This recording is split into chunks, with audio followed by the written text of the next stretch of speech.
नमस्कार दोस्तों, मेरे चैनल पूजा की ज़ुबानी में आप सभी का हार्दिक अभिनंदन है। दोस्तों, जैसा कि मैंने आप सब से कहा था कि मैं अपनी अगली सीरीज से मालती जोशी की कहानियों का सिलसिला शुरू करने जा रही हूं, तो मैं आज अपनी इस वीडियो में मालती जोशी के बारे में कुछ बातें आप सबसे साझा करना चाहती हूं। वैसे तो मालती जोशी के बारे में शायद हर किसी को पता होगा, पर मेरा ये फ़र्ज़ बनता है कि मैं अपनी उनकी कहानियों की सीरीज़ शुरू करने से पहले उनके बारे में कुछ बातें आप सबको बताऊं।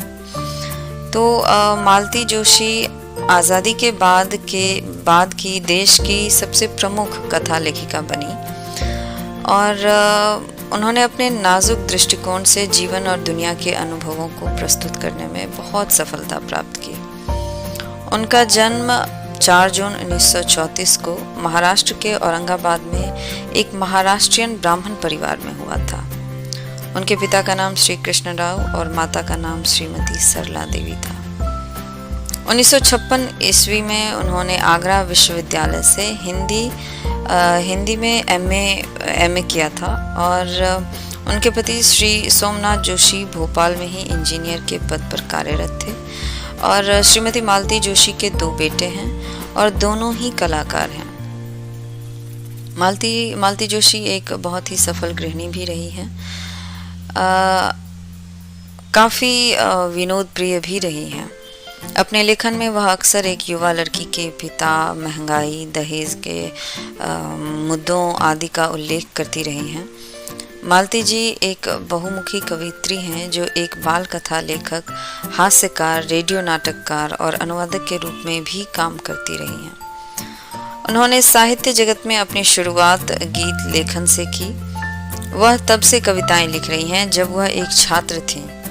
बाद में एक मराठी भाषी परिवार की हिंदी कवयित्री, हिंदी कथाकार के रूप में प्रसिद्ध हो गई। मालती जोशी स्वयं भी कहती हैं कि मैं एक युवा के रूप में गाने बनाती थी, लेकिन बाद में मुझे लगा कि कविता का कैनवास मेरी भावनाओं को ठीक से चित्रित करने के लिए बहुत छोटा है।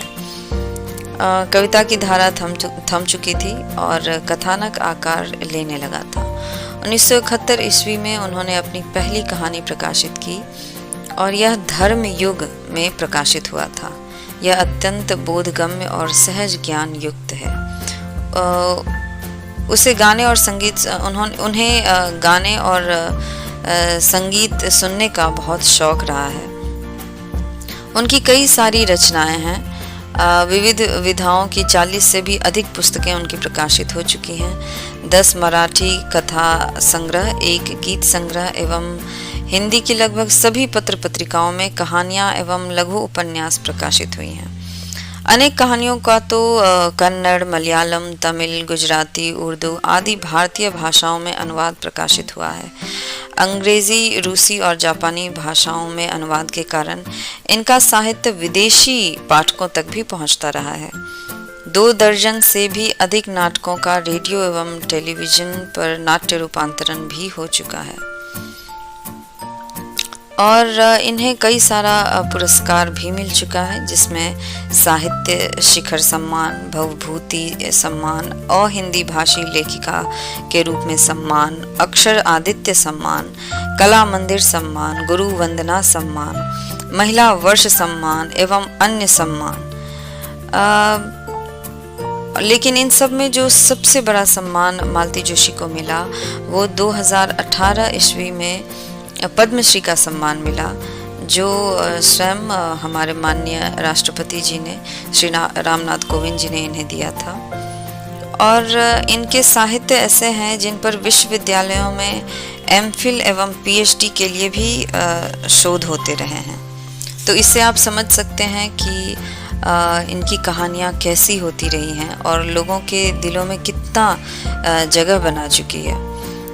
तो मालती जोशी की कहानियों के साथ उनके लाखों प्रशंसक अपनी ज़िंदगी का ताना बाना बुनते हैं। एकदम सहज और घरेलू होने के बाद भी उनकी कहानियाँ बहुत बड़ा सामाजिक संदेश भी दे जाती हैं।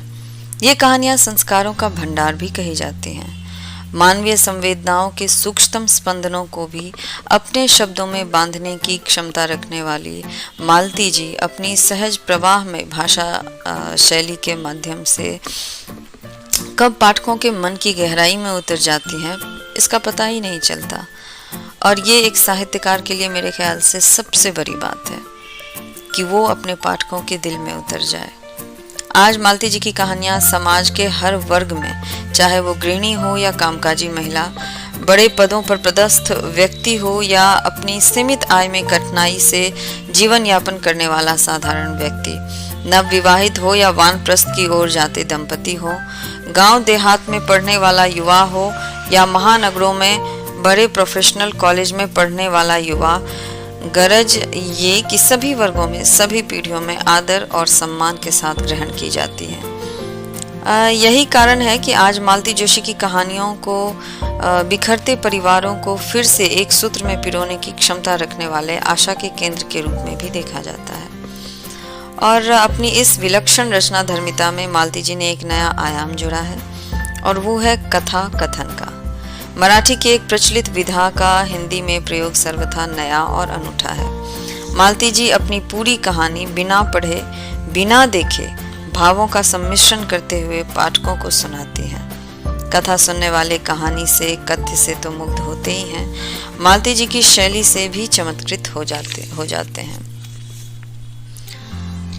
मालती जोशी का वैसे एक बार कहानीकार श्रीमती सुधा अरोड़ा ने कहीं एक बार उनके बारे में लिखा था कि मालती जोशी पाठकों में तो सर्वाधिक लोकप्रिय हैं, मगर समीक्षकों द्वारा सर्वाधिक उपेक्षित कथाकार रही हैं। तो इस पर मालती जोशी ने अपनी प्रतिक्रिया जाहिर की थी कि सर्वाधिक लोकप्रियता की बात अतिशयोक्ति हो सकती है, परंतु समीक्षकों की उपेक्षा वाली बात 100% सच है। मेरी सीधी सादी नितांत घरेलू कहानियों को श्रेष्ठ जन कोई तवज्जो नहीं देते, उन्हें हाशिए पर डाल दिया जाता है, या यूं कहें कि एक तरह से खारिज कर दिया जाता है। स्वातंत्र्योत्तर कहानियां, साठोत्तरी कहानियां, महिला रचनाकार जैसे लेखों में मेरे नाम का उल्लेख तक नहीं होता। अगर मैं कहूँ कि इस बात का मुझे कोई मलाल नहीं है, तो यह सरासर झूठ बोलना ही होगा। शुरू में सचमुच इस बात का मुझे बहुत दुख होता था, पर अब मैंने मन को समझा लिया है। मैं जिन लोगों के लिए लिखती हूँ, जिनकी कहानियाँ लिखती हूँ, वे तो मुझे सिर आंखों पर लेते हैं, फिर मुझे दुख कैसा। घोर साहित्यिक कृतियाँ पुस्तकालयों की अलमारियों में कैद होकर रह जाती हैं, जबकि लोकप्रिय रचनाओं को लोग हाथों हाथ लेते हैं। इतिहास में दर्ज होने से ज्यादा अच्छा है पाठकों के मन में घर करना। और दोस्तों, ये बिल्कुल सही बात है कि एक सफल साहित्यकार वही होता है जो पाठकों के मन में अपने लिए घर कर ले। फिर पाठक उनकी कहानियों को खुद ही ढूंढ ढूंढ कर पढ़ते हैं। और जैसा कि मालती जोशी ने कहा भी है, वो आगे कहती हैं कि वैसे भी समीक्षा पढ़कर कोई पुस्तक नहीं खरीदता। आम पाठक अपनी पसंद का लेखक खुद चुनते हैं और फिर ढूंढ ढूंढ कर उनकी रचनाएं पढ़ते हैं। और ये बिल्कुल सही है। एक बार अगर हम किसी साहित्यकार से जुड़ जाते हैं, उसके बाद हम खुद ही उनकी सारी कहानियों को ढूंढ ढूंढ कर पढ़ने लगते हैं। और आगे वो कहती हैं कि ऐसी ही सुधी पाठकों को मेरी सारी कृतियाँ, मेरी सारी कहानियाँ समर्पित हैं।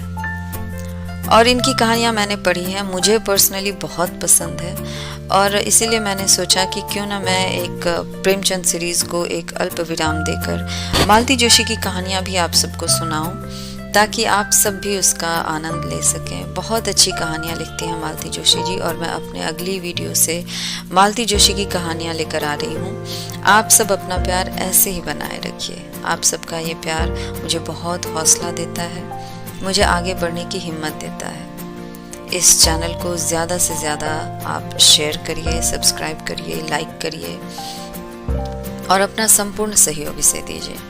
अभी तक मेरे चैनल पर बने रहने के लिए आप सबका बहुत बहुत आभार। आप सबका तहे दिल से शुक्रिया।